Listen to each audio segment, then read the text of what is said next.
Okay, guys, welcome back to the R3S stage with a very interesting talk about ethical hackers and investigative journos. The question is, game over?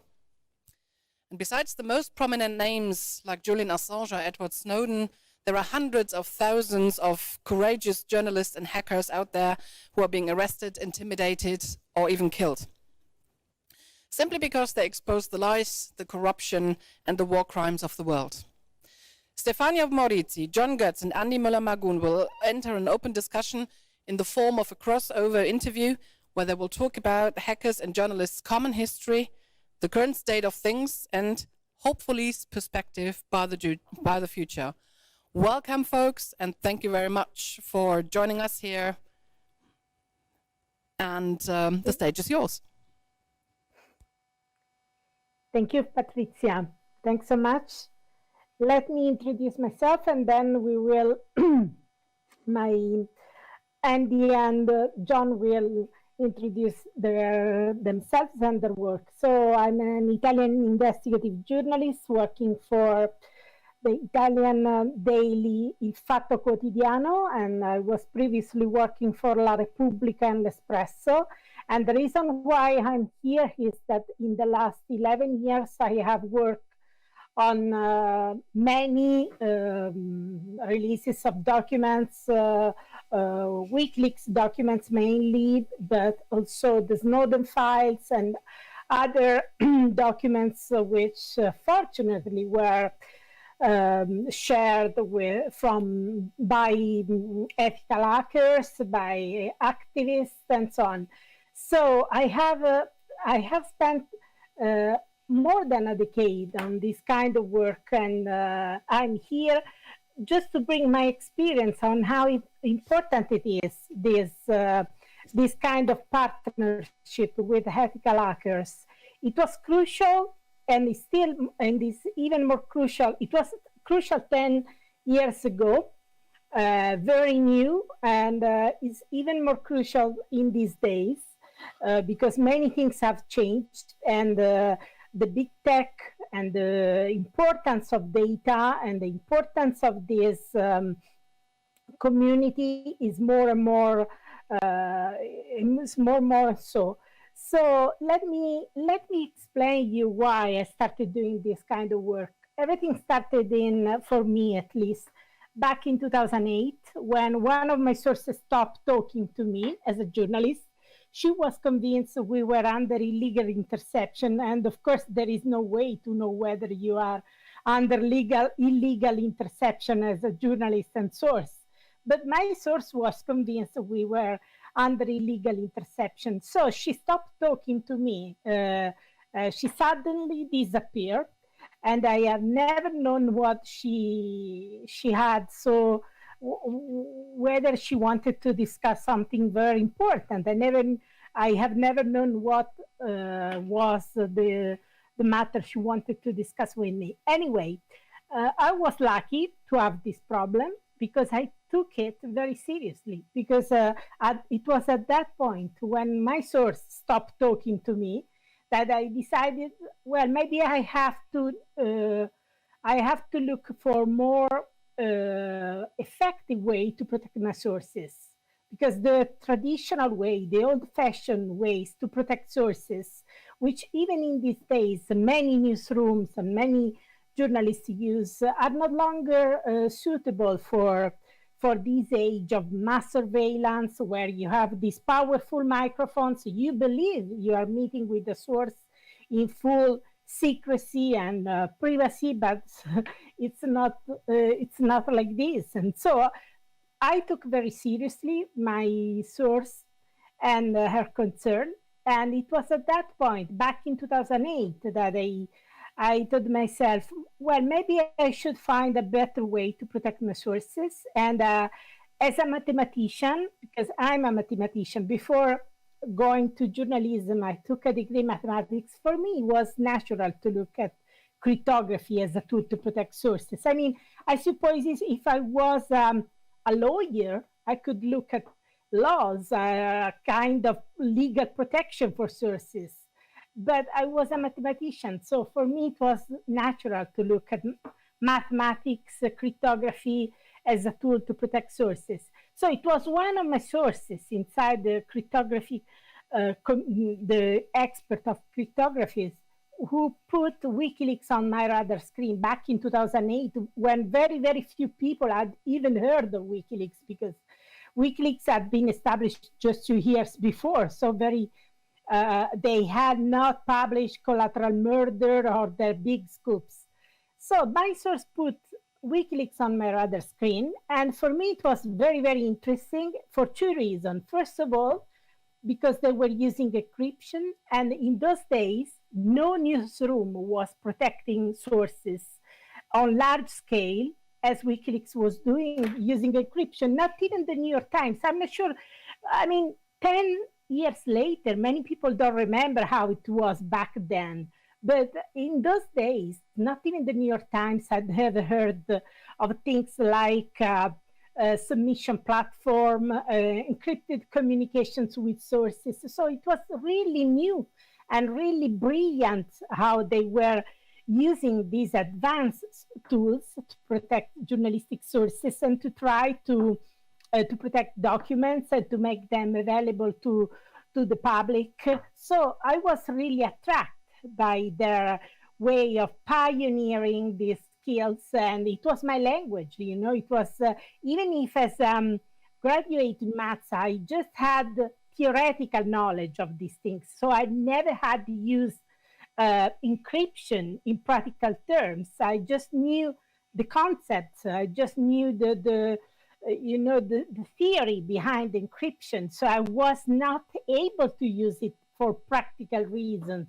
And that's why I wanted to establish contacts with them, to learn from them.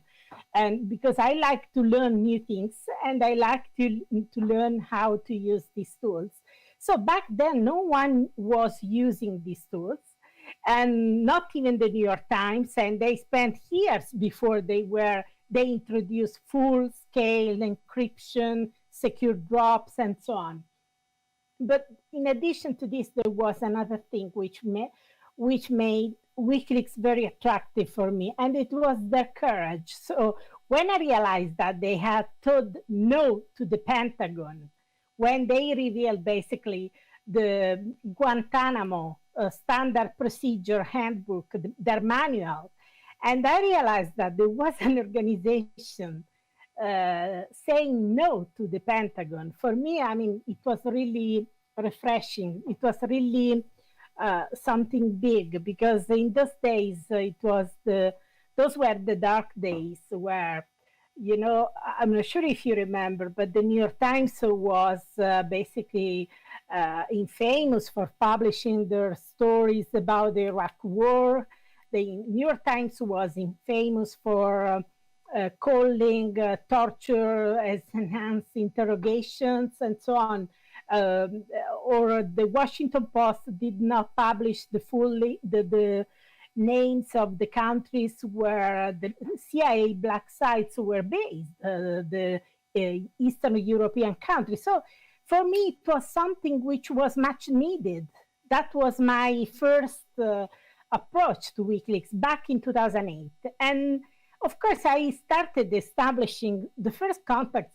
For me, it was really, it was really difficult. First of all, I was really skeptical at the very beginning, because I had concern they might be, linked to the secret services. And I'm very paranoid when it comes to the intelligence people.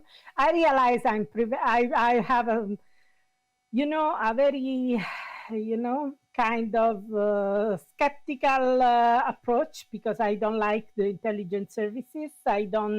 I have seen how they enroll people, for example, in the technical universities, in mathematics, physics, chemistry, and so on. So I have always been hostile to that kind of world. So at the beginning, their approach was quite, I was very cautious. I was very careful about them. And I was trying to contact everyone who was in touch or even heard of WikiLeaks. And one night, they called me in the middle of the night. I still remember that first time they called me because I was sleeping and I could barely understand what was going on. They called me in the middle of the night and they said, "We are WikiLeaks." And it was July 2009. It was very, very hot in Italy, something terrible. And I was sleeping in the middle of the night. And they said, "Look, we are WikiLeaks. You should go to your computer and download the file. We would like some help in order to understand this audio file and try to understand whether it is genuine." It was an audio file in Italian, and it was about a well-known scandal, the garbage crisis in Naples. And so I wake up, I was sleeping, but basically I was sleeping. And I ran to my computer and I downloaded the file. And it was an important file, actually. It was an important file about the alleged role of the the Italian intelligence services. And I did some basic journalistic checks on this file in order to establish whether this file was genuine, whether the facts were actually correct. And we published for the first time this file the 6th of August 2009, which means well before the Afghan war logs, collateral murder, and so on. And since then I never stopped working on these files, and for me it was really, really important because I think I have learned so much from them. I have learned to deal with sources, with journalistic sources, and I realized, thanks to them, how naive I was in dealing with sources, how naive I was in my communications with sources. So I learned a lot from them. I learned how to deal with these technologies. And more than that, I even learned how to make these documents relevant for a large public, because they have a different approach with respect to with journalists. So I learned a lot from them. And more than this, I learned even about technologies. Just to give you an example, in these days, we are all concerned about Corona. And if you look at the UK, at the United Kingdom, you can see how slowly this big tech is basically infiltrating, I would say, the health services. They want their data. They want the UK patients' data. And so you have this big tech, you have Google, you have Palantir, you have these companies which want to access the health data of the UK patients. And slowly, little by little, they are doing this, getting contracts secretly. And there is very little information about this. And probably they will be able to infiltrate the health service and getting it privatized. So I hope I'm wrong, but my concern is that they, little by little, they will lose, the UK citizen will lose control of their public health system. And one of the companies which is basically accessing their data is Palantir. And you have to realize that the first time I heard about Palantir was back in 2011, when the Bank of America enrolled the Palantir company in order to neutralize WikiLeaks, because Julian Assange had promised to publish data about Bank of America. So since then, this kind of work put Palantir on my radar screen, and I have seen how they basically evolved since then, and how they got contracts with the CIA in Afghanistan, with the migrants, with the US authorities in order to stop migrants at the border. So it was only thanks to this kind of work with WikiLeaks on the Snowden files and so on, which I gained this experience in dealing with these tech companies, data analytics companies, for which I'm very grateful, and which I believe it makes a difference for our work. And I believe that this work is more relevant than ever, and I believe it will become more and more relevant as we go ahead, because the whole matter is about getting control of data, whether it is about health, whether it is about wars. It's all about getting control of data. And so I believe this partnership will be more relevant than ever. So what WikiLeaks established 10 years ago and more, 11 years ago in my case, will be more and more relevant and strategic for journalism. Of course, there have been problems and all sorts of complexities in dealing with. I could tell you some anecdotes about whether, when we were working on the files, and John can add some anecdotes on this, so how difficult it was to deal with people calling in the middle of the night, with people telling you have to fly to a city, and then in 2 hours they call you, no, you have to fly to another city, and so on. Of course, it was also complicated and complex work, but I think it was crucial, and it has been crucial, and it will be even more crucial as we go ahead with this kind of landscape where these data companies, governments, and military organizations are more and more interconnected. So we have to establish partnership with the ethical hackers and with the tech people who understand this, who understand the data, who understand technologies, because if we don't do it, we are lost. I mean, the powerful are doing this. The governments and the financial institutions and the military organization are completely interconnected. We need to this kind of work and partnership with the ethical hackers and the geek community in order to be effective and to properly investigate this landscape. Otherwise, we need their skills, we need their way to see things, we need their technical capabilities, and we need their help to deal with this. I'm absolutely convinced about this. John, what do you think?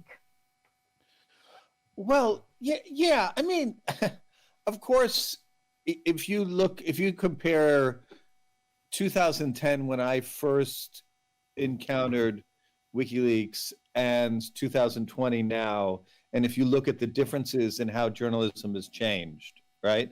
Yeah. You know, in terms of, and first of all, I actually don't think that it's right to say WikiLeaks is a hacker organization. I mean, like this whole dichotomy between journalists and hackers doesn't really fit with the WikiLeaks model, because WikiLeaks, for me, and what I saw, was very innovative journalism, right? Yeah. That was influenced a lot by hackers and by kind of the technical community. So I'll get to that in a second, but I just want to just make a quick connection between 2010, 2020. Yeah. This whole notion of collaborative journalism, right? You know, Panama Papers and all of these different projects that have gone on, which are great. That was a striking innovation by WikiLeaks, right? Absolutely. The submission system, right, was, which basically, every newspaper in the world now has this idea of having a secure submission system. That was a complete innovation. I remember back in 2010 and how irritating it was that these people kept on telling me that I needed to encrypt things, and I just found them it was just a complete pain in the ass. And why were they bothering me? why were they ruining my life? Do you know what I mean? Didn't they, and so there were, crypto phones, and it was my first experience with Jabber, and, and all of these kind of things, which didn't really exist, at least in my experience in journalism at that point. I hadn't run into it. Maybe others had. I hadn't run into it at all. I mean, there were people who were using PGP, but they weren't that many. And so those are all things that are, but I just wanted to make kind of a couple of observations about how, like, the different communities, there's also tension. There are also things that don't work very well, right, between investigative journalists and hackers. And it would be kind of fun, I think, to also talk about that a bit. Because I see kind of two different trends coming. After 2008, journalism got financially a lot tighter. There was the financial crisis. There was a lot less money for journalism. Yeah. And there was less money for investigative journalism, right? This is the time that the first kind of collaborations began between WikiLeaks and in my case, Der Spiegel, when I was at Der Spiegel back then, and The Guardian and the New York Times.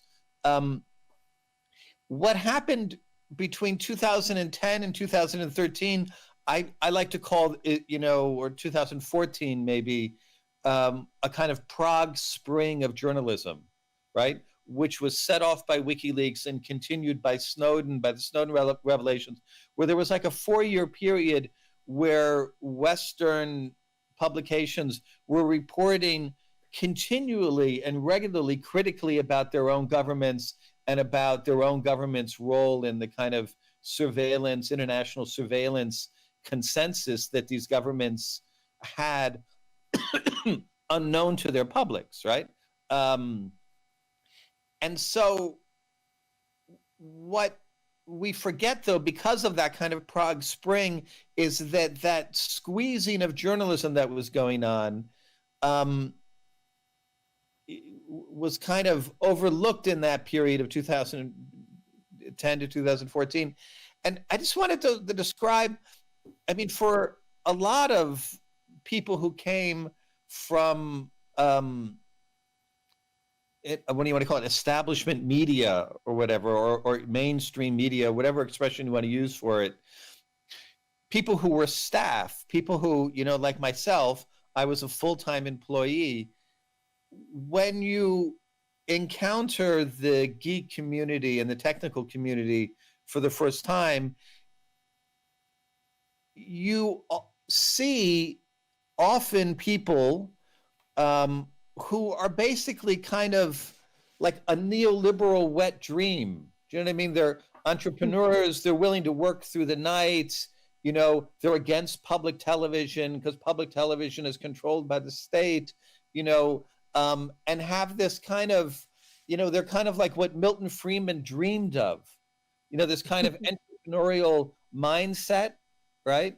Kind of a crude, but again, when you experience journalism like I've experienced in Germany and in the United States and in Canada where I've worked, there's also this kind of, herd immunity, to thinking in a lot of journalism, right? So there's this kind of, kind of capital city journalists, who, often are rightfully called microphone stands. Do you know what I mean? Yeah. And so in my encounter then with the hacking, geek community, and then and then also WikiLeaks, which I would say is a different thing, there was, of course, a far greater willingness to be critical of governments and stuff. And I found that really exciting and really interesting and fantastic. Again, but there was also this kind of neoliberal values that were kind of incorporated by people that I also found strange and alienating. Anyway, Andy, what was your experience? Well, I mean, I'm coming from a different background, as I'm coming from the CCC scene. And, I would say my personal history was also heavily influenced by trying not only to understand technology and playing with that and so on, but also the incidents that where hackers got killed, like the KGB story with Karl Koch in 1989, and then later the Tron story here in Berlin in 1998. That was latest for me the point where I really had the impression I need to understand what is going on here in respect to intelligence services. What role do they play? What's the interrelationship with media? How can it be that the media environment that was friendly to us for a while then finally walks away if one policeman makes a comment, oh, it could have been suicide because he was afraid to go to the army, which like made no sense in that scenario, but that's just a stupid example of a complex world. So when I started to work with journalists in a more professional way, and maybe I would say the experience with the Edward Snowden material, so with the NSA material, was when I really got deeply involved on a daily basis, working with journalists, helping them to understand technology, processing stuff, anonymizing it, redacting stuff, and so on, and all the complexity. I think there is a different mindset here to observe, because journalists come not only from this established media, there's also different journalists out there. There's journalists who deliberately want to help those in power to stay like it is. They actually want to do their 9-to-5 job. And the moment it gets critical, like you're dealing with CIA, with NSA stuff, and they make it clear, no, we don't want you to publish this, and they make it very clear to the legal department and so on. And then, okay, in Spiegel, we had the luck, we had the chief editorial, we had everybody on board. Still, we had to be careful and listen to legal advice and play it by the book and so on. But there was obviously other journalists who straightforward thought this is a betray of whatever.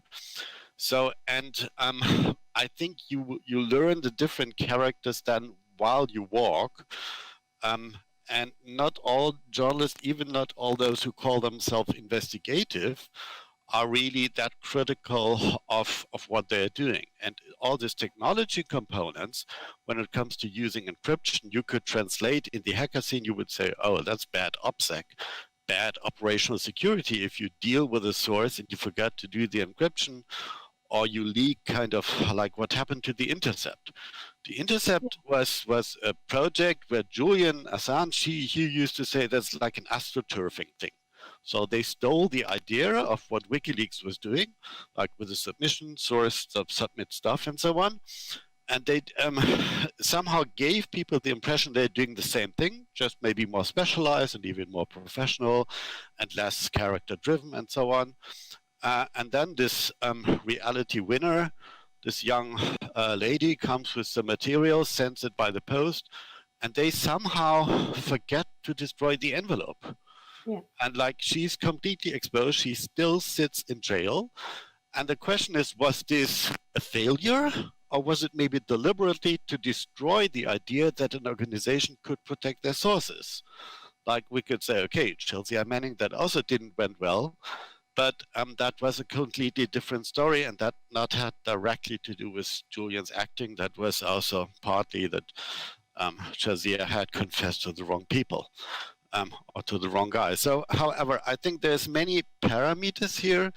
And I mean, where we hopefully do agree a little bit is that something like WikiLeaks is a good democracy test. It's actually the best one I have seen, because when really stuff are exposed at a scale and governments can't deal with transparency, then obviously there's something wrong in the democratic concept, which in theory is the citizens know what happens in their name and are in charge of evaluating and voting the government out if it does things in their name that they don't want them to do. But what I think what is missing is a complete reflection from the journalist side, not only of you two guys, I'm more talking about at scale. And unfortunately, this has led to a confrontation. And Julian has, I don't know, Julian has sometimes become very bitter because he worked with like The Guardian, with the New York Times and so on back then. And he had the impression that at some point when he had brought them the stuff, and they had the opportunity to again be the best buddy of the government, they started to write about his dirty socks and his appearance, dialogues in the meetings instead of the war crimes that the material he brought up to. And this bitterness is, of course, bad, and this has led to more escalation and fractions and so on. So in an ideal world, we could talk about how we can combine the best of these worlds, because today I see, again, many journalists who, on the one hand side, they all enjoy getting material. On the other hand side, not everybody is really ready to see journalism as something that can also, the price can also be get into trouble. So a friend of mine, Michael Sontheimer from Spiegel, he used to say when he learned journalism, he's an older dude, when he learned journalism, it was about to change the world when people became journalists. And now these young people, they become journalists to win journalistic prizes. And that's a complete different thing. So that it's more about making a career and being, in the established media and so on. And while, of course, now we have a complete different media scenario out there, we have all these kind of funny websites who call themselves news websites with their own financing, often also leading to corporations and parties and whatever. There is still a lot of values to discuss here, and that's, I think, what we should do a little bit, because that's where I'm coming from, the idea of freedom of information and so on.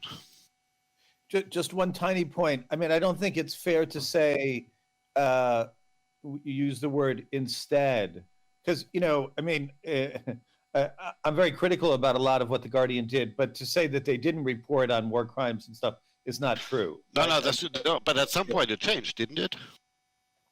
Well, and the other thing I just wanted to say is that we've also experienced in recent times kind of counter-narrative journalism and counter-narrative thinking, in the Trump era, very much like in a German context, basically has been like taken over by the AfD. And so when you come with, and the Trump right, and, and kind of right-wing populist kind of movements. So traditionally in that kind of pre-period, when you came with counter-narrative, it was generally seen as kind of more pro-enlightenment, exposing the government.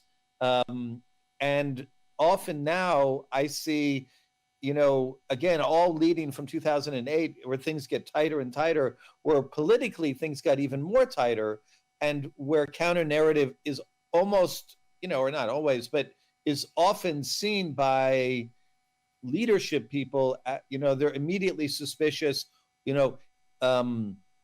is this, right-wing populism, right? On top of that came the incredible kind of conspiracy theories that the Trump era brought along. Of course, there were lots of right-wing populist conspiracy theories, but there were tons of conspiracy theories that the liberal center also took on. The idea that Russia was behind almost everything that was wrong in the United States, that was the cause of Hillary Clinton losing the election. It was the cause of Brexit.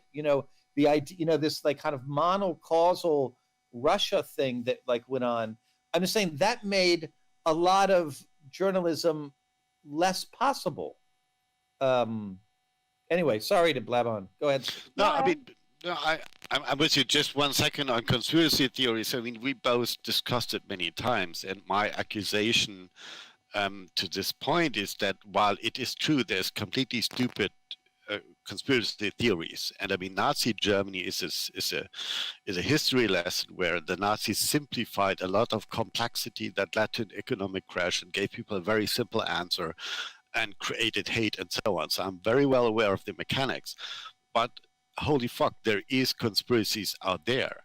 And if you look at what happens to Julian Assange, and what's going on there in his trying to get a legal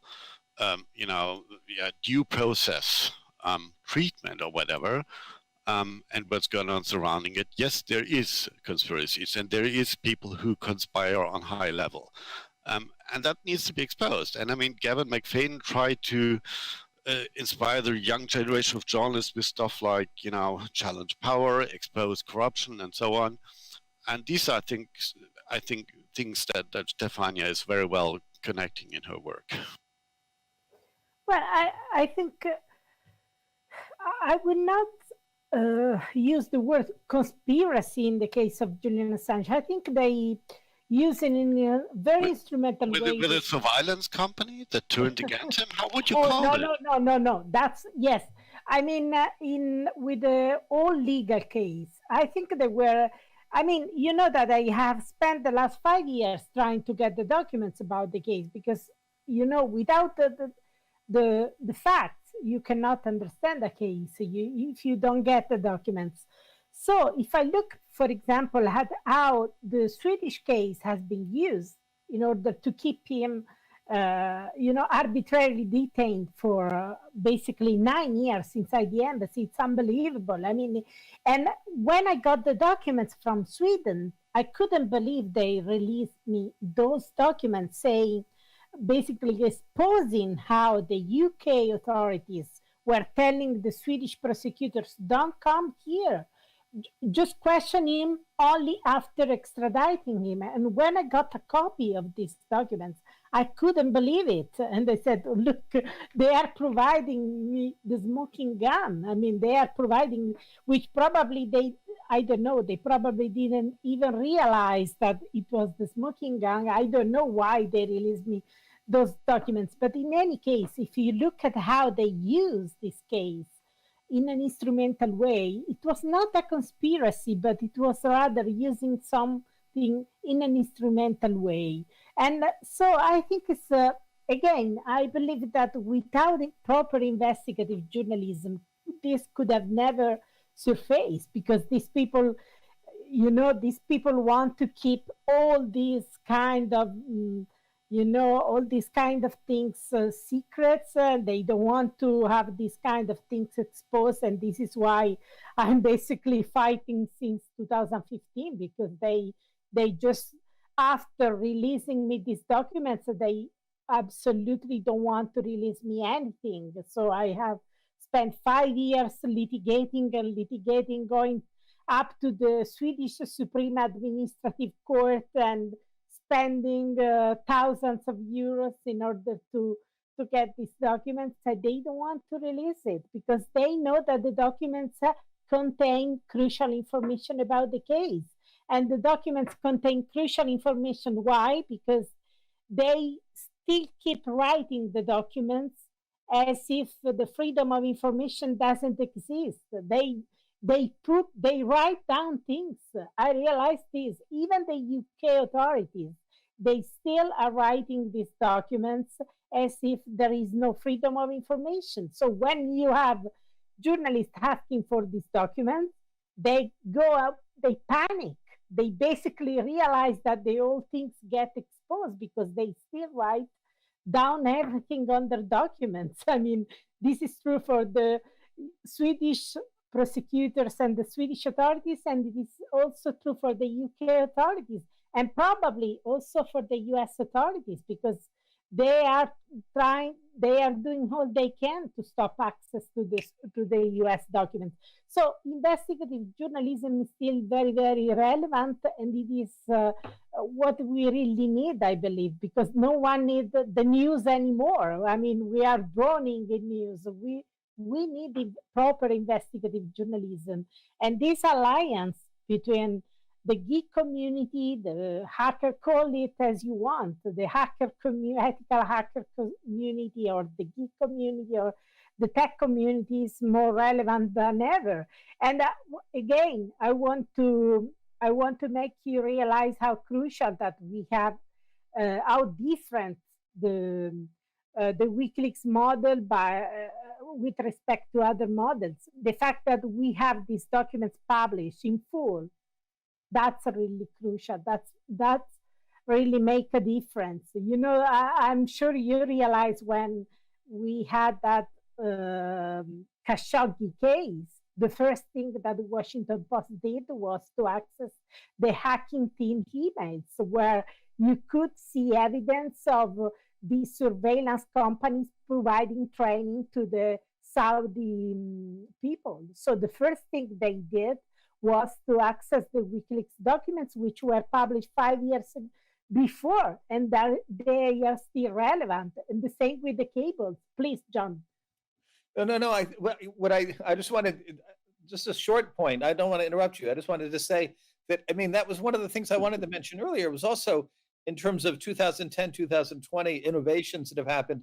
I mean, it's hard to imagine, but back then, it was hard to publish full documents. Yeah. I remember at Spiegel, there were a couple of colleagues and I, we were like really into like, why can't we there's the internet, we can publish it online. There's enough space there to do that, right?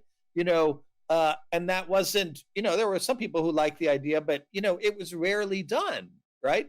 There used to be a special thing in the Frankfurter Rundschau years ago where they would publish a document. That was a very unusual thing. Yeah. And that was one of the big innovations of that whole WikiLeaks era, right? Was the idea, this, idea of scientific journalism that you can actually refer to the document that you're writing about. But I'm sorry, maybe I shouldn't talk too much, but one of the disadvantages, let's not forget, is that a lot of investigative journalists became lazy, right? Read document, write story, right? This whole idea of going out and doing legwork and actually investigating things yourself often got replaced by, getting lots of documents that made great stories and big headlines. I mean, the whole scale changed with the WikiLeaks revelations and the Snowden documents. The scale on what was a big international story, like one of those Snowden documents would have been, it would have been a huge international story. And you had so many at the time, right? It was just it was like an inflation of source material. Anyway, Andy, sorry. Andy, please. I'm thinking, I mean, this idea of investigative journalism, I think we need to redefine it. What I would love to see is investigative critical journalist. Because, I mean, leaking documents has been, maybe Julian did indeed with the platform and so on, like he modernized journalism in a way. But of course, the challenging power aspect, so the exposing of government documents that were kept secret and so on, it's not that the government just saw it and disliked it and dealt with him. They also have created a counter model. And that is like where they now leak documents in their favor to like get exactly the lazy journalists jump on it and say, haha, here, you are our best broadcaster. And then you have, I'm not sure I should mention projects that I suspect to be working that way, which is like intelligence agency spin-off and just, drop some documents and the journalists jump on it. And it's a great story. And I mean, we both know, John and I have actually tried or had experience with journalists who were, let's say, in the hierarchy a little bit higher. And they were all suspect to have made their career because they always had the best documents. And even the Spiegel once wrote about one of these journalists when he left the journalist, he always brought the best documents, but somehow how he got them, that remained a question. And so there is, of course, journalists who make a career with the best intelligence context they have, and they are like a spin-off of the intelligence agencies. They make a great career. It's just that they can't bite the hand that feeds them. So they have a blind spot when it comes to reporting critical about, the sources of the documents or the specific entities that feeds them with information. So I think Stefania is for me, I mean, I really appreciate your courage and your German word is hartnäckig. I don't know, you really bite into things and stay on the line. And that's very helpful. But it's also helpful to see you when I've worked with you, and we've done it multiple times, that I always appreciate that even when I give you something or whatever, you're always critical and, okay, I need to check it and so on. And that's, I think, a very important part of investigative critical journalistic character, how it should be, that it's not only about getting some fancy documents, but really checking out what's behind it. And is it authentic? And is it maybe the real, is this document authentic? Okay, does it tell the whole story? is there maybe something missing? Because often, and the principle of disinformation is not lying, it's just giving a partial reality. Yeah, I mean, I would like to tell you what happened behind the scene for the Snowden documents. For example, when we published, it was very interesting because basically Glenn Greenwald, I published, thanks to Glenn Greenwald, I have no problem to tell this, and he was kind enough to share the documents, some documents about Italy, and he requested to ask for comment, just for comment to the Italian authorities before publishing, the day before publication. So at the very last minute, we were supposed to ask for comment to the Italian authorities. And I did. The day before, or 2 days before, I asked to the Italian authorities and no, actually, I asked to the NSA and after publication to the Italian authorities. So the NSA was panicking. They were trying to know what kind of documents we had, and they said, could you please tell the titles of the documents? I said, no, we won't provide it, and so on. So at the end, they didn't provide anything, any comment, just irrelevant PR, nothing at all. After publishing, I asked for comment to the Italian government, and it was very interesting because they said, we will put you in touch with the public affairs divisions of the Italian intelligence.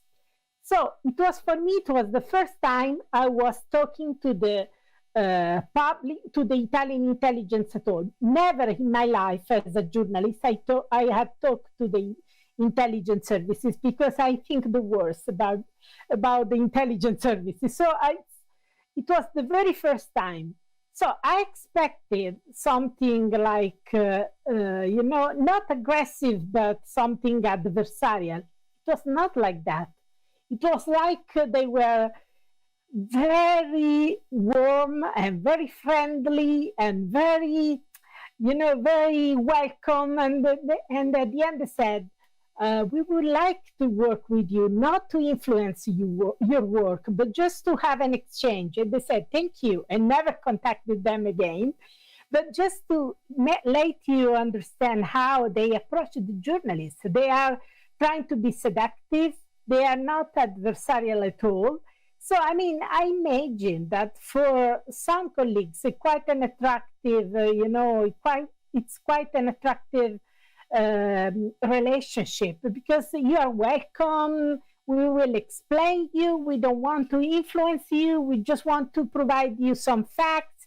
And of course, it's not like that. They want to have influence and control on your work. So for me, it was...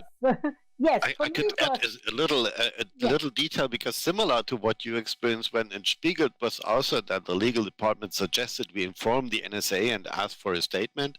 They never gave a statement, but they always sent a list of questions back, like the list of documents, and also who is working on inside Spiegel on this document or which external says. Give us all their living addresses, their shoe sizes, and so on. It was like, we had to tell them in very polite ways to, back off. Oh. But it was interesting how they approached it. But there was one metaphor that I just wanted to, I mean, in terms of the tension and the conflicts that happened, which I think we've kind of like skirted around. I mean, in some ways, when I experienced the geek community, and they look at kind of establishment media, right? It's like they're the Uber drivers, and we're the staff taxi drivers of a company with a full-time job, right?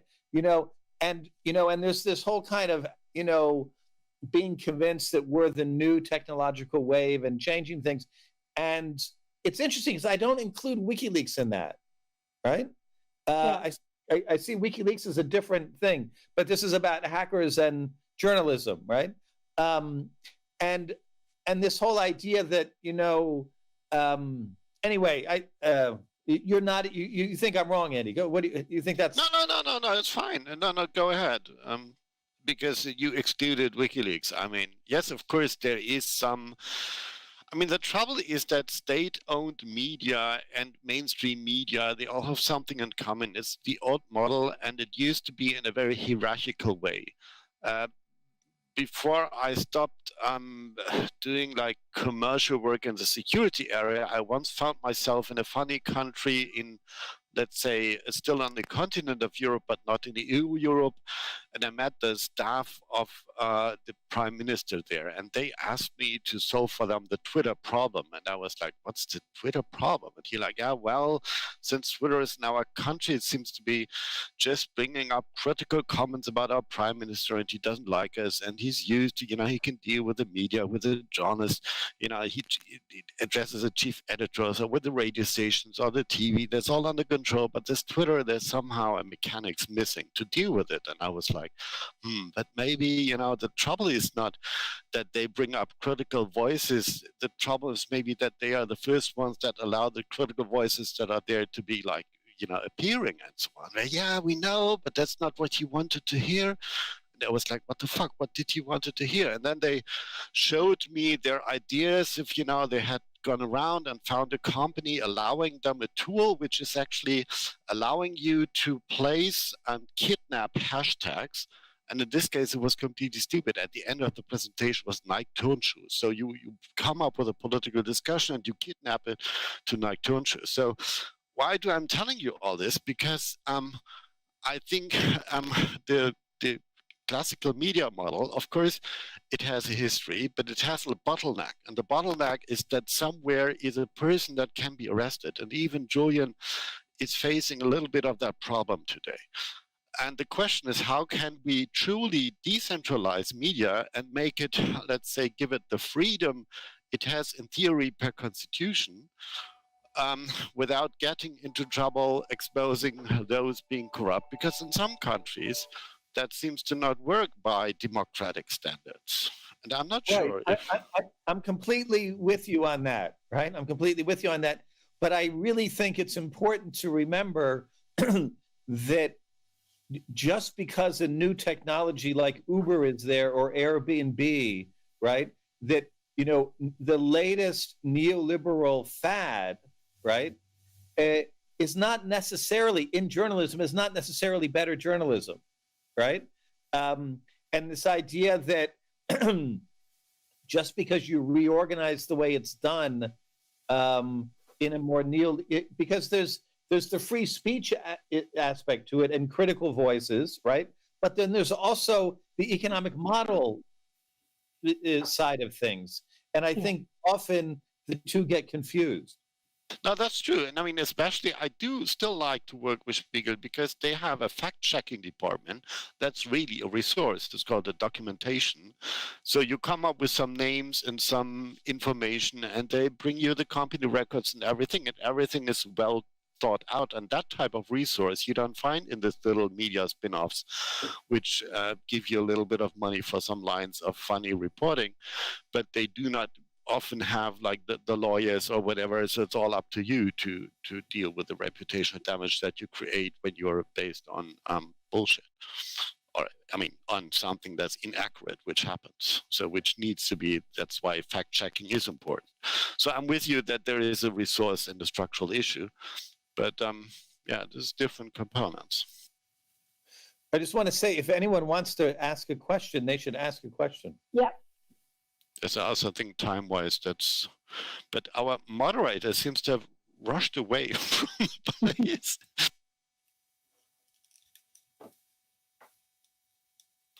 They're left from where the rocket flies. There was this lady, Patricia. Is she still with us? Can I just add one thing? Yeah, I think the Julian Assange situation should be, should make whistleblowers and sources think who are the decent people who have not threw Julian Assange under the bus. So they should think about it before contacting journalists and media organization, because we have seen that people who had a huge, they had huge scoops and never published a single line about the horrific treatment of Julian Assange. I mean, I'm completely upset about this. So I believe that the sources and whistleblowers should think a lot about this kind of treatment by some media organization and some individual journalists before leaking or before talking to a media organization. What do you think? Well, there's just one other thing I wanted to mention that I think is really an amazing kind of new form of journalism that came out of that era. And when I look at the digital library of American diplomacy, right? Because one of the amazing things journalistically that WikiLeaks did with all of those diplomatic cables was not only getting the stuff from Chelsea Manning, right? But actually they went and got stuff that had been kind of somewhat released on FOIAs, cleaned it up and put it into this public archive. And so it's really quite amazing. I don't know if you saw recently, there was a podcast about the assassination of the Pakistani former Prime Minister Benazir Bhutto. It was like an 8-part BBC podcast, right? Did very well. It was on the World Service. It was amazing how often they went into the WikiLeaks, archive of diplomatic cables. I mean, they've established kind of like a handbook of current history with that. And that's like kind of a form of journalism that's never existed before. Patricia's back. I'll shut up. Patricia, do we have first questions or should we continue here? I think we're on for the first question. Did I hear that right? Just 1 second. Yep. Okay. So the first question came in. How can we ensure journalists working in investigative space are familiar with secure communications techniques like OpenPGP, XMPP, and others? Who wants to reply? I can tell how. Well, it's hard work. We have to ensure the software is usable. Otherwise, we'll have to babysit the Stefanias and the John Goetzes, sorry to say it like this, on their labs and help them to work with it. Where Stefania is very good, she has a mathematical background, but many journalists are overwhelmed by the complexity of the technology on top of the complexity of the issues they're dealing with. So we need to make things simple and secure. Yeah, I mean, it needs to be better designed, right? It needs to be easy, right? And the idea that you're going to, go to all of these incredibly secure measures of talking and communicating with each other about something that you're going to put in the newspaper in a half an hour is sometimes brain dead. Yeah, I mean, we could start a dispute here because the trouble is, of course, that sometimes you have highly critical information. And even when talking to a journalist in the same room, like you have to ask, would you please leave your fucking iPhone or your Android phone outside of the room and so on? Because otherwise, even starting to talk about anything is already a lost cause. So I think, unfortunately, John, it's not only about making technology simple and secure. That would be beautiful, but it's also about the mentality of, okay, I got something to protect. I take my responsibility, and that's often missing. Improvable, we could say. Although I can say that in my world of journalism, the use of encryption between 2010, 2020, when I look at that difference, it's very widespread. Discussion groups happen on encrypted chat systems. That didn't happen 10 years ago. That's really changed. Of course. That's true. I mean, that's absolutely true. I mean, if I look back in 2009, 2010, we had nothing. We had basically PGP and nothing, very little more than that. So, I mean, in these days, we have many chances at least. But still, the companies are risk adverse about using encryption because, for example, here, there are laws which make the media company responsible, basically liable for anything you can do using Tor. So whenever I talk to my editors, they tell me, well, we have, as a company, as a media company, if you commit any crime using Tor, we are liable. So they are very risk adverse. They are still risk adverse. So most of the time I had to find other solutions. And as about sources or whistleblower approaching journalists, I think they should be careful in understanding who has an experience in dealing with this, who has, for example, who offers some encryption tools to get contacted, secure drops, or PGP or things like that. If a reporter, if a journalist doesn't offer this kind of solution, it's very difficult because they just have to contact him via email. So I think it's really important that they look at the journalists, they look what kind of tools the journalists offer in order to communicate securely, safely. That's really important. So they should be careful about who they contact. Patricia, is there another question? Otherwise, I'll say one other thing quickly. Well, we have more questions, but I think we've also got enough time too. So why don't you just carry on, and then we continue with the next question. I mean, the other side of that equation is what I mentioned earlier, is that journalists need to bring, of course, a desire to learn, right?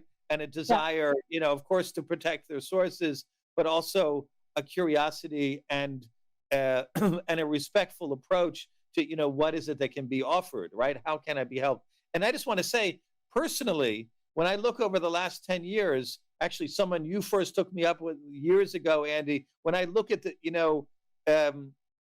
these people who I've dealt with over the years, it's amazing how patient and how nice and how thoughtful they have been with my technological retardedness. And I just want at this point to say thank you. Anyway. Anything more to add? Yeah, maybe just one little aspect. Of course, the security aspect and the whole aspect of the mentality, and what we see, that the CIA, that Pompeo was not very pleased with the publications of their stuff, and the State Department, Hillary Clinton was not, and so on. While Julian currently faces a shitty situation, and others surrounding him as well, I think we don't have to underestimate that the strongest signal the Pompeos of this world try to send is to their own people. So the reality winner, the Chersia Manning treatment, is also something very important to have a look on it.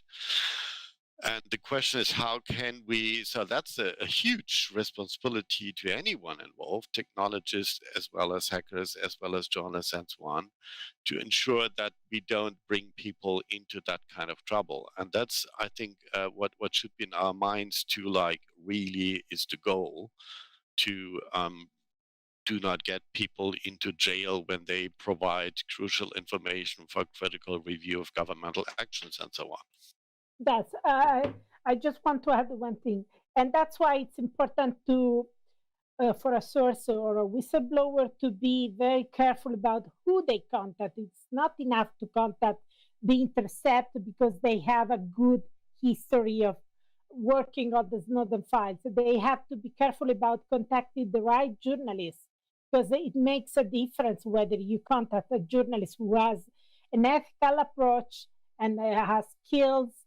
I mean, the Intercept, in the case of Reality Winner, did very badly. They could have done very easily whatever check. They had the Snowden files. They had a lot of people with experience. They didn't even contact their own security department, as far as I can understand from articles. So, I mean, it's all about contacting the right person. It's not about the organization. The organization is not enough to contact the right organization. You have to contact the right journalist, someone who has an ethical approach, who is serious about protecting sources, and who is willing to understand how source protection work, who has an experience in dealing with this kind of situations.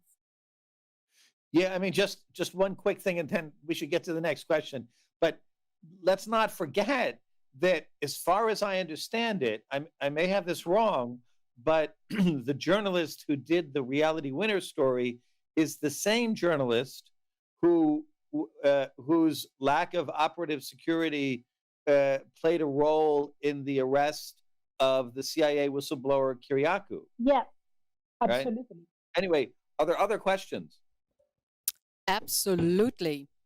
So the next one is also an interesting one. How can we ensure investigative journalism continues to exist? It is very expensive. It is very niche in most media organizations. The intercept is good to have, but their existence is based on the goodwill of a single entrepreneur, if I'm not mistaken. Oh, I'd like to say something quickly about that, if I may. In a country where you have public television, don't get lost in neoliberal libertarian nonsense about abolishing public television, because the idea that public television, and of course I work for public television, I should say that, but is a way of funding journalism which is not based on the profit motive. And I think that's an important, I'm not saying it's perfect in all cases and in all countries, but it is a model that should be continued. Anyway, Stefania and Andy. No, I agree. First of all, I agree with you that we need public journalism, absolutely. But in addition to this, I think that the readers, listeners can do a lot. They can just pressure and write to the media in order to keep the journalists doing the right work. So they should be interested rather in clicking in whatever get published, whatever silly things get published. They should stimulate people and press the media organization to do proper investigative work rather than just publishing or relaunching stories. So they can do it. I mean, they should email to our editors, they should email to our editors-in-chief in order to understand which directions, which kind of journalism they care most about, because they can do a lot from this point of view. Andy. Yeah, I mean, I have some thoughts on this, but it's very tricky because, I mean, investigative journalist often is based on legwork, as John said. It has to do with critical mindset, and sometimes you need a huge amount of resources. I mean, Stefania, I don't know, engaged how many lawyers working on the FOIA stuff? And that's hardly because your publishers support you so well with financial resources.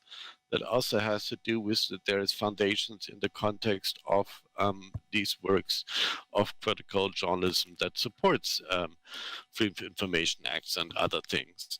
And that unfortunately has become almost a default or whatever scenario. So you cannot rely on thinking that you find any publisher or any news organization that will just support all the work that is necessary to get real shit done. So I don't have a good solution. On the other hand side, I should of course promote, I'm here as a member of board of the Holland Foundation. We do support these kind of things. We collect for money for WikiLeaks and for other projects. We, for example, support Frag den Staat. That's like a German institution doing this FOIA request in an almost automated way, so that it's easy for people who do not have the legal and procedural knowledge, stuff like that. But of course, we Germans shouldn't, even simulate to have solutions for the rest of the planet. So these kind of things need to happen everywhere and as decentral as possible.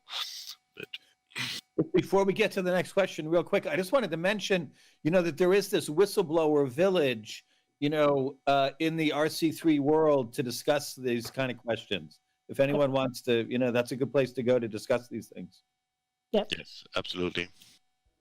Yeah, great hint. Thank you very much. So the next one is also a good one. How to motivate ethical hackers and, in capital letters, journos to go after illegal or corrupt state actions when the public cases like Manning, Winner, Assange, Snowden, etc. are basically worked over successfully by these governments. Isn't this game over?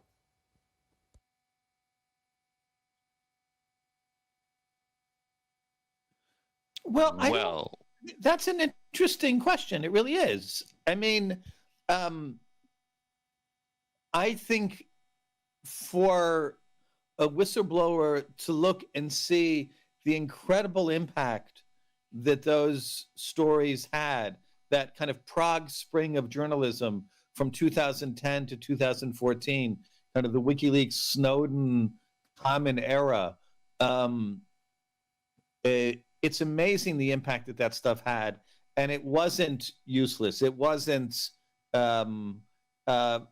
you know, I mean, and in the Snowden endgame, you know, I think, you know, congratulations. I think he recently just had a baby, you know, a few days ago. I mean, yeah. What do you think, Stefania, Andy? I mean, I think this journalism has been so important that we absolutely have. Can you hear me? Okay. So I think this journalism has been so important and game changer that we cannot afford to lose it. So, I mean, that's why we have to defend the whistleblowers and Julian Assange for his terrible treatment. We cannot afford to lose these people. We cannot afford to have these people treated this way, because this is precisely what the governments want to do, and we have to fight for them, because we cannot get them in prison for life. We cannot get crushed, because that is what the governments want, and we have to stay with them. That's why I was telling, whenever a source or a whistleblower contacts a journalist, should consider how that journalist treated Julian Assange, because many of them got huge scoops and then they are silent in these days, which is, I think it is completely unacceptable. For me, it is a kind of, you know, it is a kind of unacceptable behavior. It's both professionally and ethically, I believe. So it makes a difference whether they spoke out for Julian Assange or whether they have remained silent. Yes. I would like to point out two aspects. The one is, I really think it is totally fair to say that many mistakes happened within the context of Julian's work, of WikiLeaks' work, of all the investigative journalism, even looking back to my own work in the Snowden context. You know, I'm very open to sit with anyone together and to like also say, okay, this is the shit we've done wrong. This needs to be improved. I maybe don't have a solution, but I can tell you exactly how it went wrong. So I'm trying to be as self-critical as possible. On the other hand side, I do not like the attitude of saying, okay, you know, it's all fucked up. Julian will die in prison, and everybody else will be arrested, and that's the end of the game, and so on. Because of two things. The one is exactly what Stefania said, that, you know, that's exactly what the governments want. They want to give you the impression that you're done. Secondly, there is this huge group dynamics, even in CCC, and it's kind of a pleasure to today not sit in front of this huge auditorium with 3,000 people, because either you are on that hero track and, you know, haha, you done the greatest work and blah, blah, blah, and everybody's happy, or you're on the loser track and you're like, yeah, okay, shit. So, and this group dynamics are really not helpful if it comes to sorting out in a very fine granularity way what went wrong, what can be done better, and how do we move on. And I mean, it was not expected that governments would just be happy to lose their ability to keep things secret, and that the CIA would be happy to like have their secret tools published, or that the NSA would be having their secret methods to surveil all of us, our telecommunications, published. So it was kind of to be expected. Yes, that's right. But on the other hand side, it hasn't done in history before. So how Should Julian have better prepared for it? Like live in a bunker? Would that have saved him? You know? So and also the state repression makes it very difficult to have an honest public discussion about everything that went wrong. Do you know what I mean? It's because sure. There's some legal things as well that are not helpful, and some sociological things, and human beings sometimes have behaviors and blah blah blah. No, I'm with you. Okay, but I'm just saying I would like to have a constructive discussion. And I think it's fair to say that, yes, mistakes were made, of course, but also things were a bit unique and have not done before. And we needed to do that experience maybe for others who will do better than we, to not make the same mistakes again, at least. And I'm not giving up as far as it goes, but yeah, it has become a little tricky. And what currently would be helpful again is to get a little bit more of the mainstream media understanding that this is also about them. Because if, Julian gets into 175 years for Espionage Act and so on, of course, he'll not be the last one. Yeah. By the way, let's not forget that, of course, there were mistakes. Mistakes were done. But at the end of the day, Julian and WikiLeaks did extremely well. I mean, they published documents. And of course, when you publish documents, you can make mistakes. If you don't publish, you don't make mistakes. I don't want to dismiss the Panama Papers. They were incredibly important documents. But at the end of the day, it's WikiLeaks that published documents, make them fully available. So if you make documents fully available, millions of documents, of course you make some mistakes. It's normal. But at the end of the day, it was greatly exaggerated, everything, even the threats. I mean, 10 years later, 10 years after publishing these documents, we are still discussing the victims that never were. I mean, never were. There was never, ever a single victim. No one died. No one was injured. No one ended up in jail. And we spent a lot of time discussing the victims. That was not even the things I was meaning when I said mistakes. I was more talking about in the relationship with established media, for example. Sometimes people got a little impatient on the side of the more technology and hacker-minded driven people with, these kind of things. I think there were too many fallouts that were not helpful, that now play out to be not helpful. But there was also a lot of energy against things brought up. Let's try to get. We only got 10 more minutes. Let's try to get. Okay. No, hold on. Yeah. Sorry to interrupt you guys, but we are getting. This is why I ran away because I was getting direct feedback. Obviously, we have a lot of people in the audience who would love to hear your WikiLeaks talk again. So. Two options. So we have a couple of more questions related to this topic. However, we can just expand your streaming time a little bit because we do not have an adjacent talk. So we could give you actually an additional half an hour. So half past 8.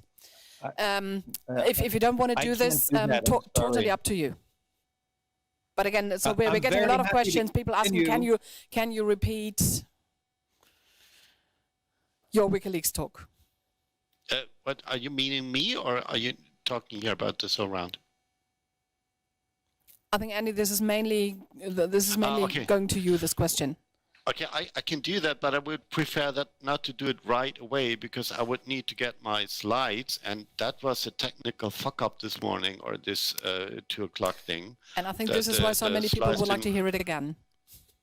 Sure, but I would like to not do it right here and right now, but give me a time slot either tonight or tomorrow, and that's what I suggested also to the guys who I was in technical contact from this other stage to do. Yeah, I can't continue, but you're welcome to continue without me. That's absolutely fine. I mean, we've also got 2 more questions here in this related to this talk. We'll sort that out.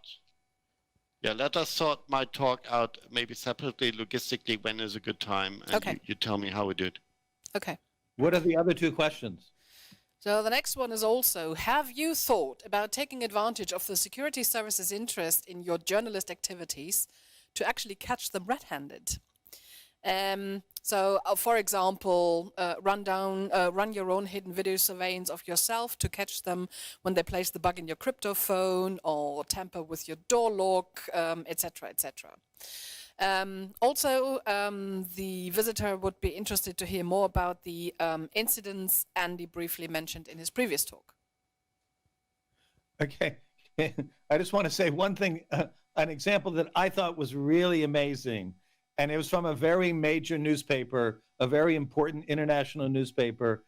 I was contacting this journalist about a story he had done about a German general in Afghanistan who had been in favor of kind of more bombings or whatever it was. I can't remember the actual content of the story. And he was experiencing intense surveillance. And he immediately said we should only communicate via PGP. But then on the open line, he kept on hinting, he didn't say it, but he kept on hinting that the person behind the surveillance and trying to suppress the story was his source. He didn't say it was his source, right? But he kind of, he kind of played along and gave the impression that someone could come to a conclusion that he was the source, and he kind of reversed the game. And I thought that was really clever and funny. Yeah. Did it work? I don't know. We had fun doing it. Yes, I think I will answer on that question separately. Of course, I mean, when I got first time in the embassy, actually my first scene was Laura Portas, who had been the day before, and she was still doing documentary filmmaking then. That was before Snowden, by the way. She led me to the last room there where Julian had some little space, and put her camera on and asked me to pull the curtain to the side. And I was like, okay. So I went in front of her, pulled the curtain to the side. And what happened then was completely unbelievable. And it was like 3 policemen immediately jumping in front of me, a second row building up, a third row. And it was like, what? I just touched the curtain. Like she was filming it. So we were like, okay, this is a bit intense, and this is like in every Hollywood movie you would say, this is, fucking Hollywood switch away. This is too ridiculous, but that is how it started there. And of course, we had many ideas on to make, understand the surveillance by triggering it and so on. And it's not that it didn't happen, but at some point you realize, you know what? Should we maybe stop making jokes here? They might cut it out of context and bring it up against us, because of course when you sit there over hours and have a drink, you start to make start to develop funny ideas, and that's I'm still, that's a very tricky situation, because especially with someone like Julian, who was very long in there, and of course you have this attitude to cheer him up once in a while, but I'm not sure I made all the best jokes, if that was wise and so on. I don't know what about your experience, Stefania? John, you were also there. Well, I'm very interested in checking what is going on with the Spanish investigation about our targeting inside the embassy, because, as I said, my whole work about the WikiLeaks and later on about Snowden was basically due to the fact that my source back in 2008 had stopped talking to me, because she was convinced she was under surveillance. So 11 years after of all this work, learning to use encryption, learning to use anti-surveillance techniques and so on, now I want to discover how far I was, whether I was able to protect the sources. Because when I was inside the embassy, I had very important information with me, and they got access to my devices. So I would like to understand whether they were able to access the encrypted data, whether they were able to decrypt it. And I'm very, very happy that we have an investigation, a Spanish criminal investigation, because you know, not so many episodes like that happened to me. But for example, back in 2015, I was heavily targeted and my important data was stolen to me. And I filed a criminal complaint in Rome and nothing happened. Then, basically in 2008, I went to the hospital and my medical record disappeared into nothing. Again, I filed a criminal complaint, nothing happened. Now I want to see what happened in Spain. Maybe the Spanish investigators will be more effective in investigating this Spanish story, this targeting inside the embassy. And you know, I think we are very lucky that we have a criminal investigation, because in this case they cannot say we are paranoid. There will be a criminal investigation. There will be a judge. There will be a prosecutor looking into it and getting factual information and getting, you know, criminal evidence. So I'm very curious to see what is going on. And I was really upset when my former newspaper said, we won't assist you legally. And this is one of the reasons why I left La Repubblica, basically. When they said, we won't assist you, okay, that's enough for me. I mean, I was there for you. I was there for La Repubblica. I was in the embassy for them.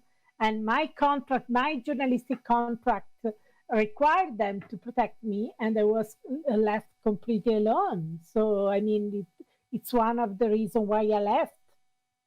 I wanted just one sentence, and that is, I just wanted to say how happy I am that Norddeutsche Rundfunk, NDR, the broadcaster I work for, actually, you know, did follow through and filed a complaint about the surveillance of NDR journalists when we went to the embassy, which is now part of the Spanish investigation. Was there one last question? We've actually got 3 more questions for you to go. Wow. Okay, let's quickly. I have to go at exactly half. Well, then a quick one, because this is addressed to all of you. So, what is the future of international investigative journalism empowered by hacking? Is it something that is going to vanish, absorbed by the mainstream, and confined in a niche, or are you more optimistic about the future? I'm optimistic. I mean, I know that there are, I'm optimistic, and I think this kind of journalism is crucial.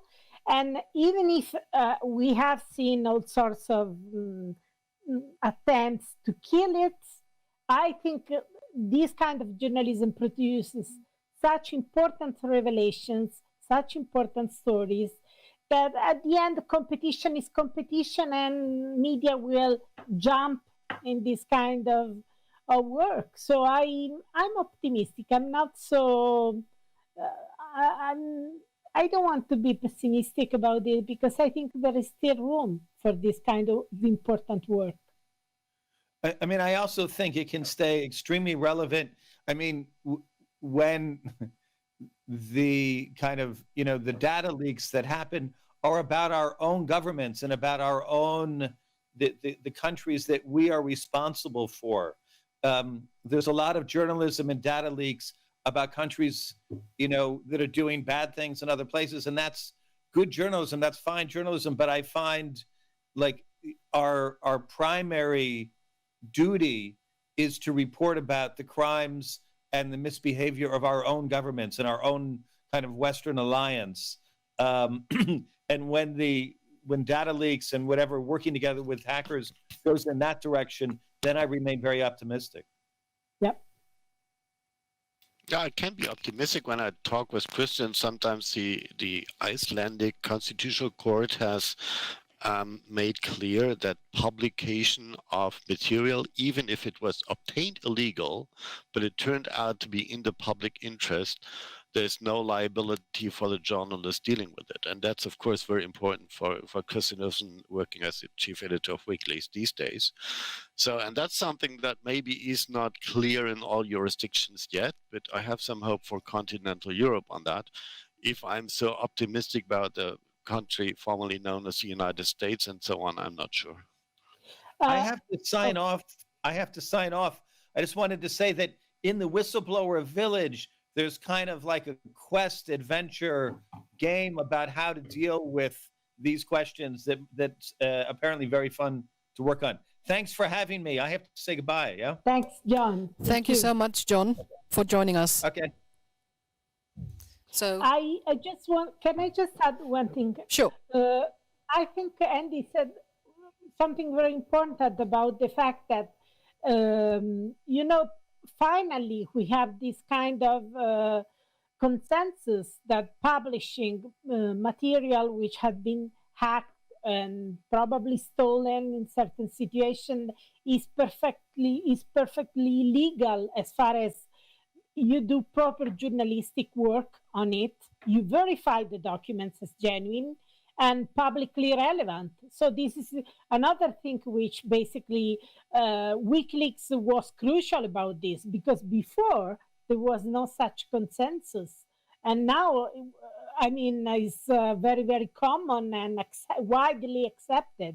As far as you do proper journalism, as far as you verify the documents are genuine and they are in the public interest, you have the right to publish them. And this is something which we have thanks to WikiLeaks, which pioneered this. Stefania, I think we just lost your audio. No, I'm here. Okay. Can you hear me? I hear her as well. Okay, then it was maybe latency. Anything more to add? I've got 2 more questions for you. Go ahead with the questions. Where does the most relevant investigative journalism take place nowadays? So question is it still the big media like Spiegel, New York Times and so on? Or how about Correctiv, Reporter ohne Grenzen, or even individuals making use of other platforms like any platform you can think of? And are they gaining importance? I think they do gain importance, and I think the smaller platforms have more innovative character.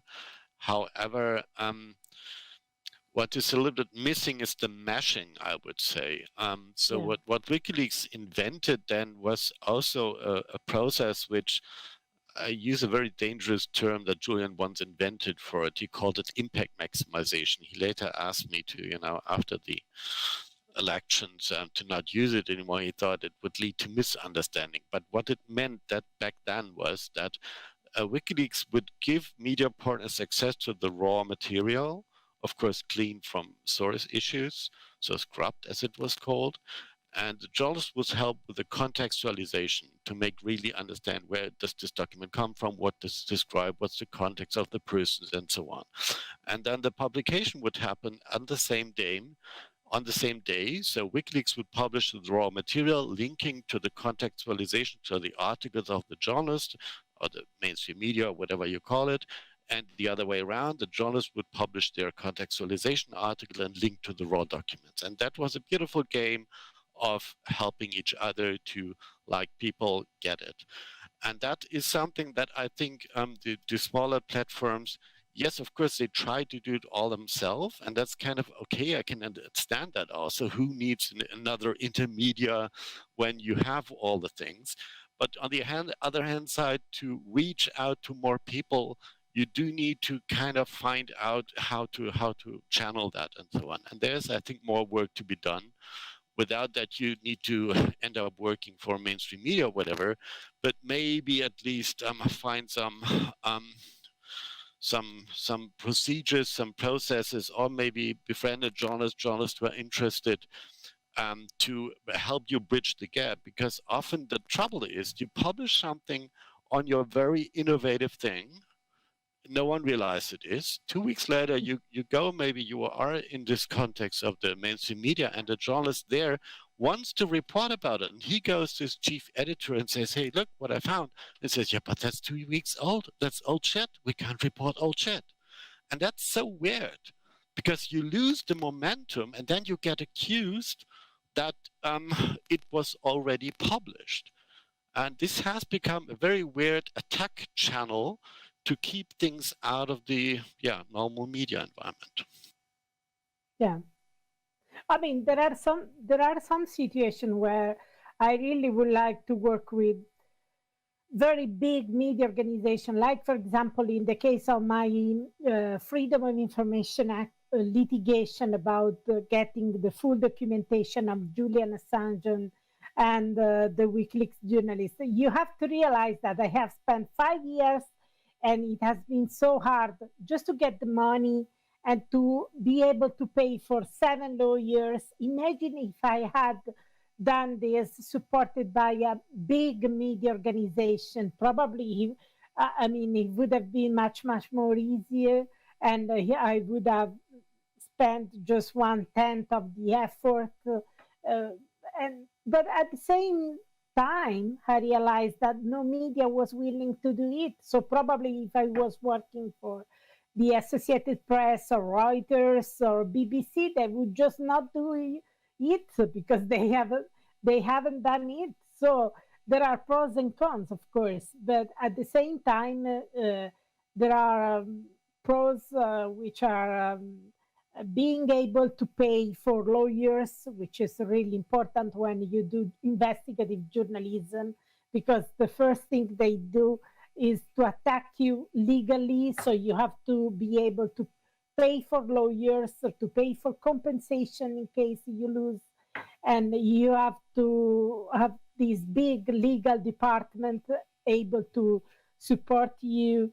So it's really important that when you work as an investigative journalist, even if you work for a small organization, but you have to be very careful about the fact that they have to have a good legal department, because that's crucial for an investigative journalist. They can be small, they can be a small organization, but they have to have a very good legal department, very good lawyers, because that's crucial. Otherwise, you cannot do proper investigative journalism. This is my experience. I have worked on the investigative journalism since 2006, which means 14 years.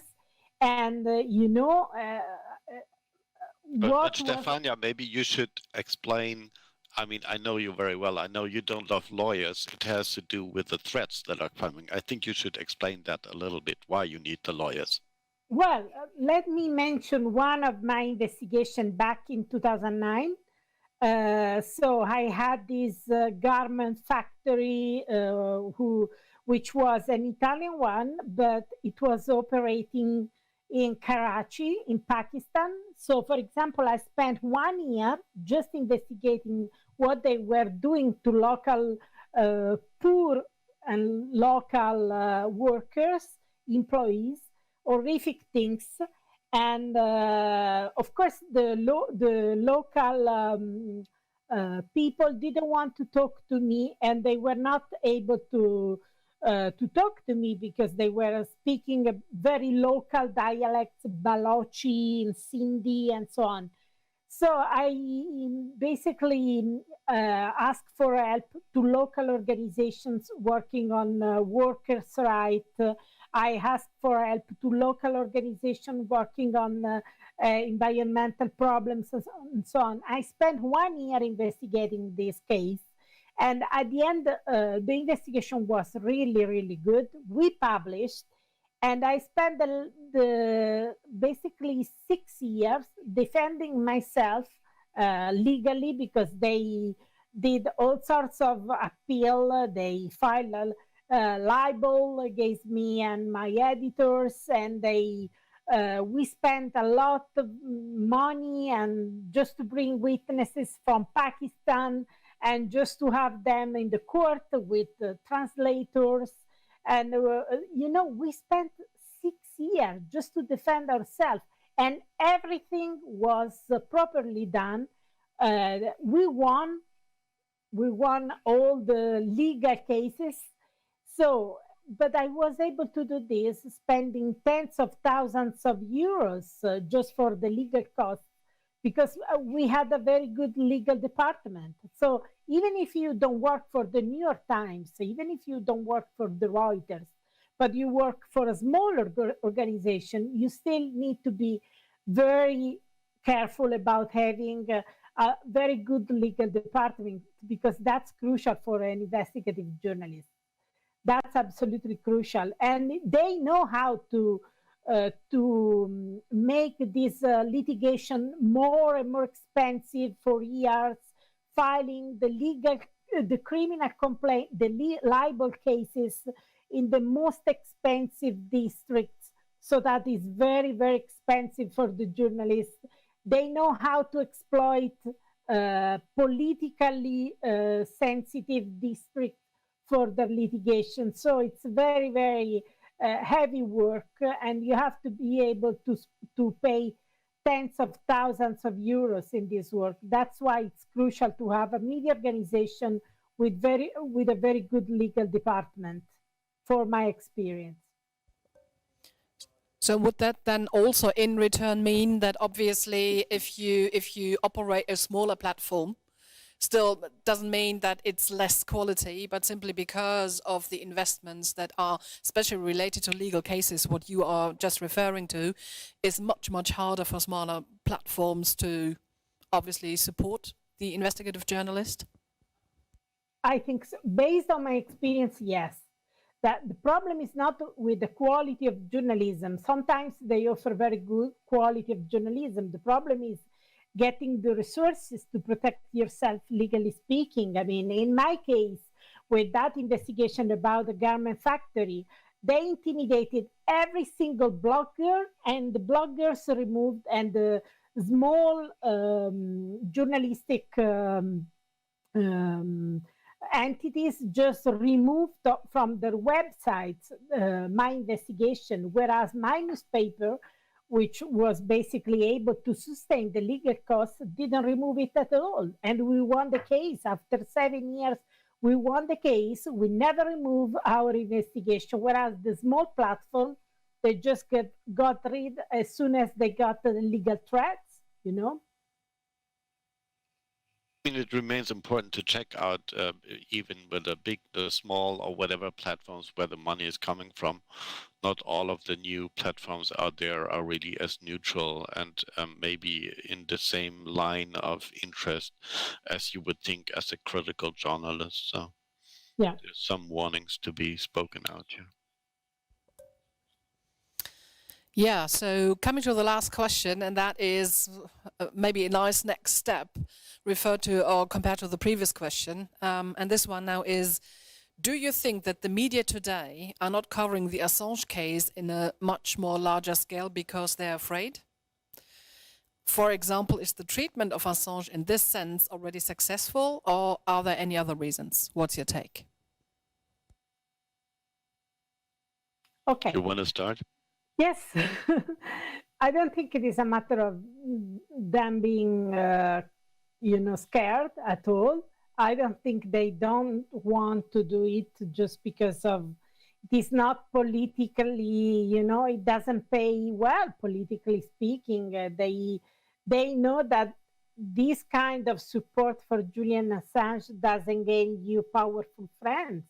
Quite the opposite. It gained you powerful enemies, and these people don't want to lose their good relationship, don't want to damage the good relationships with the State Department, with the White House, with the CIA, with all these establishments, which is really important. So I think this is one of the reasons. That's why I invite whistleblowers and sources to be careful about these dynamics, just have a look on it and realize that if you rely on a journalist, if you contact a journalist, it should be a decent one. It should be one who is siding with Julian Assange in this terrible situation. They are crushing him, and they have been doing so for the last 10 years. And what they have done to him is completely unacceptable. And we published the very same documents and never got arrested, never got put in prison, never got even questioned. But they crushed him, they put in prison, they tortured him psychologically, and this is not my opinion, this is the opinion of the UN Special Rapporteur on Torture, so it's not my judgment, I mean. So you have to be very careful who you are contacting, because if you are contacting a journalist who just make a lot of profit out of these coups and then kept silent about this horrific treatment, probably he will treat you in the same way as a source.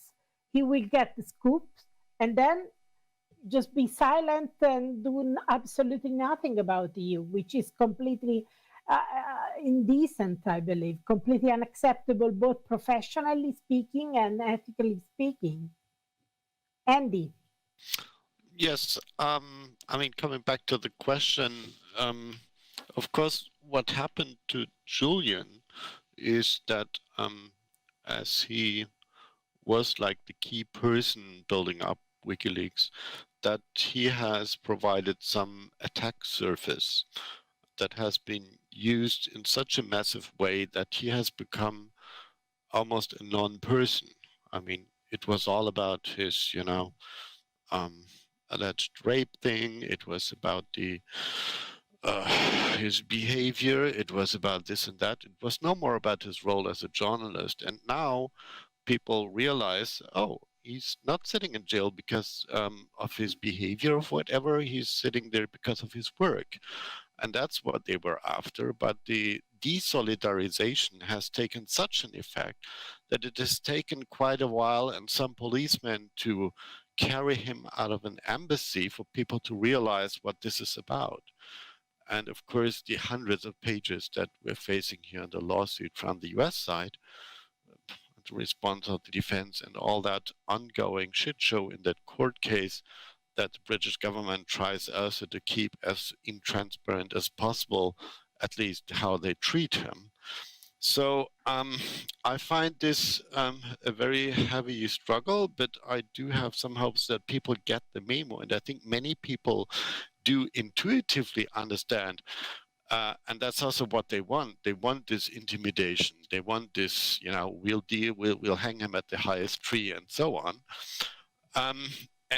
I think journalists have two elements of struggling, and the one element is really to say, hey, wait a moment, this guy has been unfairly treated even by the media. And secondly, this is about the future of journalism. And the second point, I think we're getting there. The first point is also becoming slightly better. But there is also this difficult transition period right now where everybody's talking Trump versus Biden. For me, the most dangerous man out there seems to be Pompeo. And I'm not really sure that Trump is a driving force there. Pompeo for sure is. But I will talk about that in my talk when I finally can do it with the slides at a later point. I just want to add one thing. What makes me hopeful is the fact that more and more people realize that Julian is in this situation because of his work. And it has been so from the very beginning. And even The Guardian and other newspapers could have easily discovered this, just filing their freedom of information request and discovering how their authorities were telling the Swedish they could have done it, but they didn't do it. Exactly. They could have done it from the very beginning. And but why didn't they? They didn't. Of course Why not? Why not? Why not? Well, that's an interesting question. That's an interesting question. And I think this is what the last question refers to. Have they been too afraid? Well, I don't think they are afraid to file a freedom of information request. I mean, but if you see the Guardian guys going in the basement of their building, taking these grinders and dealing with their own hard disk, being watched by UK government, MI6 or whatever it was, guys, to destroy their own Snowden material. I mean, holy fuck, this is not how I imagine free journalism or free media to act. There's something terribly wrong there in that scenario. I agree. At the same time, I agree. I would have never destroyed. Really, I would have never accepted anything like that. If I ever have such an experience of the secret services threatening me and asking me to destroy it, I would just say, look, I will make you appear like, China or Putin, Russia, or maybe North Korea. I won't destroy them. You can do whatever you want, but I will make a fuss. I will make a big scandal. I will never destroy it. But in the case of in that case, they were under kind of threat, I would say. But in the case of the freedom of information request, they could have filed them. There was no legal risk, no risk whatsoever. I mean, it didn't require a lot of resources. It was just about filing a freedom of information request. That's maybe they were threatened with things we don't know. Of course, that's possible. I don't exclude such, but I think there is much more. I mean, I think it's a more likely scenario is that they just. I mean, it's about how journalism is in these days. I think it's something even more serious than the threats by the national security complex. It's all about these superficialities, all about this.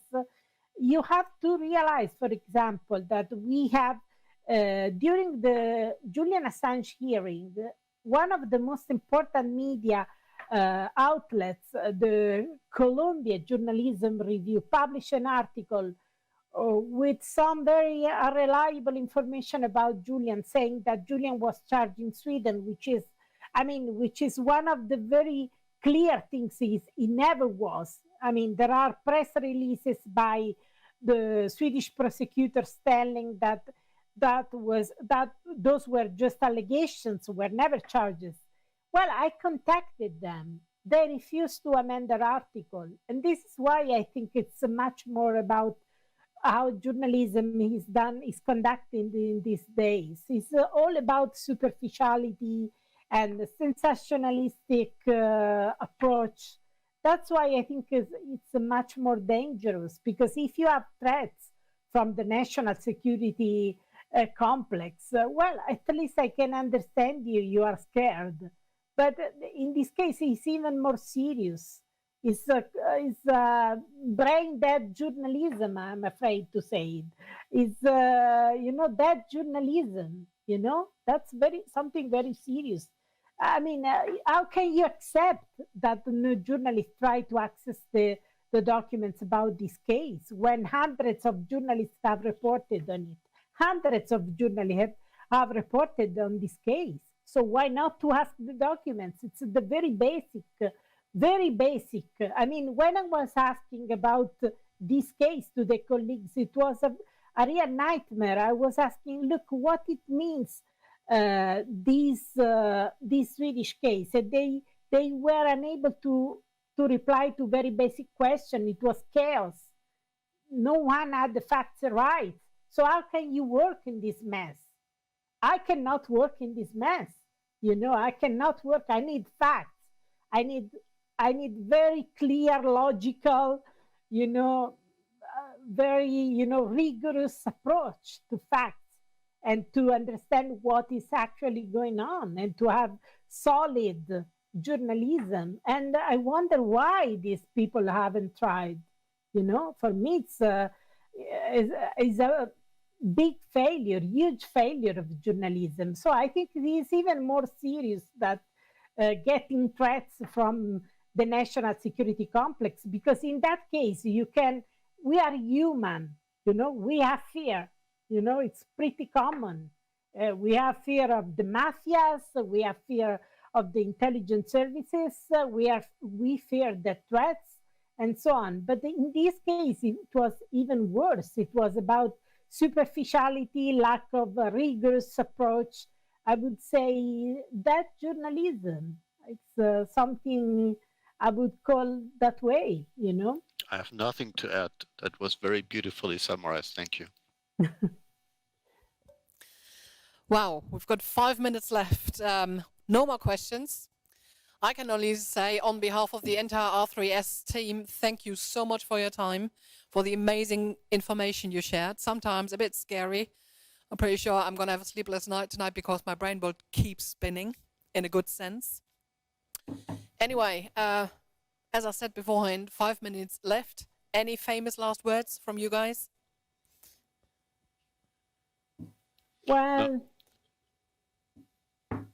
I have.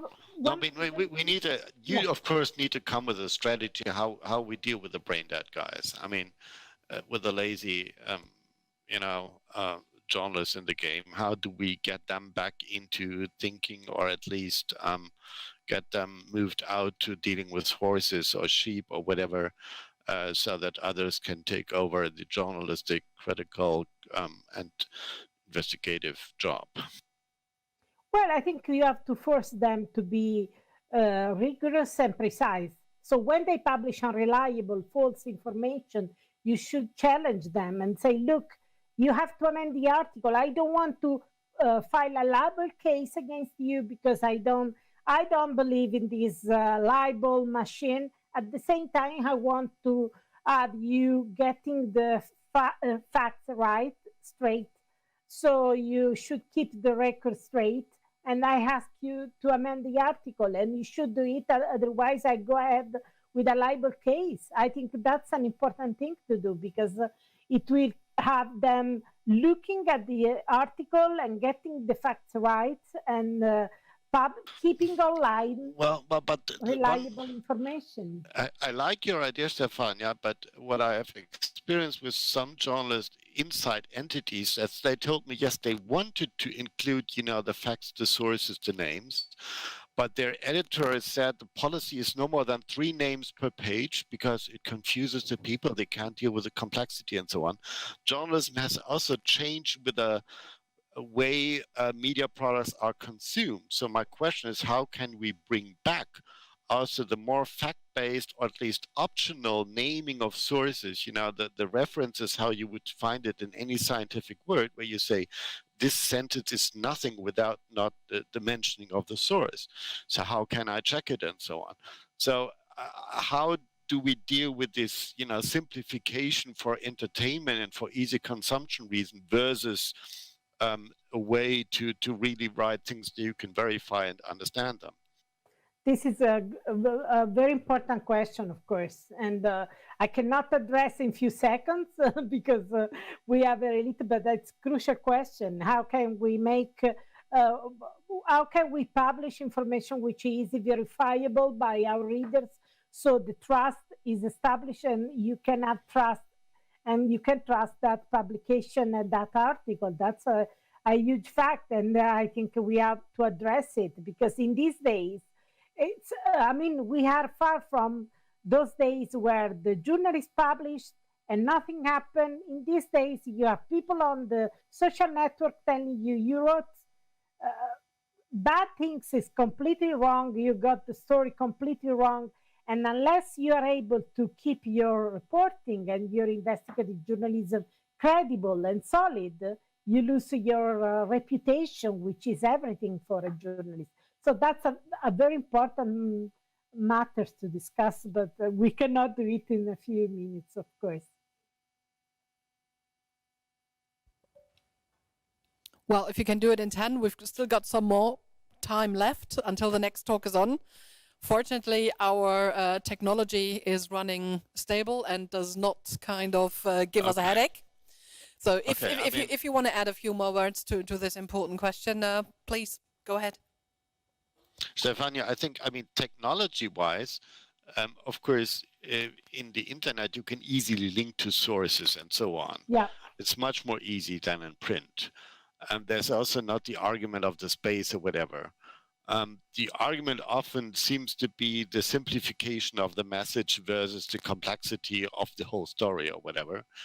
And so this does require also an attitude change in the chief editors of this planet to always think, we can't bring all this complexity to our readers. They need it simple and slight. and as easy to eat up like a sandwich, and the anti-advertisement break that goes hand in hand with it. So I'm wondering what's the mentality that provides someone trying out to bring out a media format. I mean, some outlets and some entities, some media projects do that. They do link more sources and so on, but it seems to be also the fear to be appearing not like the unique great source and the only place of the universe where the truth is written, but just one place that is well networked. I don't know what's the fear there, but there must be. Maybe you can talk about that mentality that seems to be also an issue, not only with the journalists itself, but the environment they work in. Yeah, I mean, I agree with you. I mean, they don't want to address this complexity.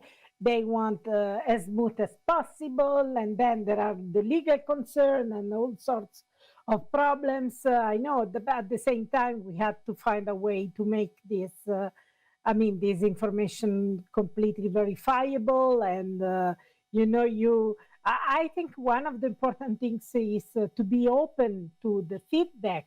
So in this case, when I was contacting the Columbia Journalism Review, and they were not accepting to amend their article when, in fact, they got the story wrong about the Swedish case. That was completely unacceptable to me. I mean, I'm telling you that I'm qualified.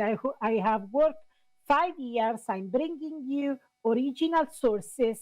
I'm bringing you the press releases by the Swedish prosecutors mentioning allegations rather than charges. Do you believe that the Swedish prosecutors are telling lies about the fact that they had no charges but rather allegations? It's unbelievable if you believe so. I mean, that's completely unacceptable. So sometimes you have these editors who are open to criticism. They are smart enough to address people challenging them, and that's good. Other times you have these editors which are completely, hostile to this kind of approach, and they don't want to deal with it. They don't want to address criticism or any kind of feedback. That's very annoying. That's completely unacceptable because, and I believe it's a very stupid approach, because if if you are happy about it, if you are convinced you have done a good job, you are verified, you have a solid fact checking, you should be willing to engage with people challenging you. That's kind of corroboration process. So it's I really cannot tolerate such approach. And they should realize that in these days, this will happen more and more because, as I said, you have people challenging you on platforms, on social networks, and so on. So you should engage with them. Of course, if they criticize you respectfully, I'm not saying you should engage with people offending you and so on, but you should engage with people who politely and respectfully challenge you and brings you facts. I mean, that's crucial. I mean, that's the difference between real journalism, honest journalism, and propaganda and bad faith in journalism, Makes sense to me. And obviously an audience who is reading your articles, who's reading your content, who's listening to what you have to say, and then supporting all those journos who really take their job seriously, obviously. Well, the only thing I can say is grazie mille. Thank you very much. Vielen Dank. It was really great to have you. Thank you for the super valuable information you shared. Really excited and looking forward to hearing more. Thank you so much for being with us. Buona serata. Buona serata. Right. Good night, Stefania.